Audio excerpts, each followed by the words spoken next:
যে জিনিসটি আমি ওদের যেটা শুনলাম যে অপারেশন ছাড়াই যে সমাধানটা, এটাই মনে হয় আমার মনে যে বেস্ট সমাধান আমার কাছে মনে হয়। কারণ আমি যেটা মনে করি ব্যক্তিগতভাবে, এটা আমার আমার নিজস্ব থেকে বলবো আমি, যে এটি সবচেয়ে বেস্ট পদ্ধতি, যে অপারেশন ছাড়াই যদি মানে কিওর হতে পারি, তাহলে ওটি মনে হয় যে সবচেয়ে ভালো। না, আমি অ্যাকচুয়ালি কোনো বিশেষ করে লাইফস্টাইল ফলো করি না। তবে খাবার দাবার একটু নিয়মিত খাই।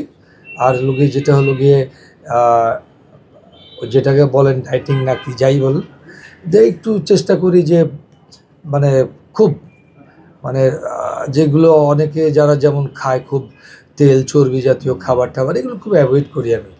মানে খুব সাধারণ নিরামিষ জাতীয় খাবার আসলে পছন্দ করি, এবং ১ম থেকে ফ্রম দ্য বিগিনিং থেকে এই পর্যন্ত সেটি করে আসছি।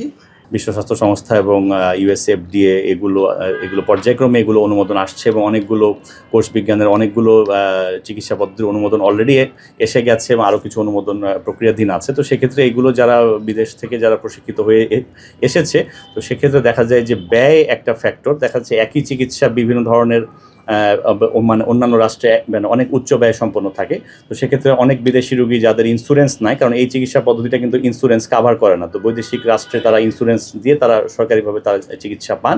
ইন্স্যুরেন্স কাভার না করার কারণে যেখানে ব্যয় কম, সেই জন্য তারা বাংলাদেশকে বেছে নেন, এবং সেক্ষেত্রে আমি সৌভাগ্যবান যে অনেকেই তারা আমাকে বেছে নেন আমার অভিজ্ঞতার কারণে। ধন্যবাদ।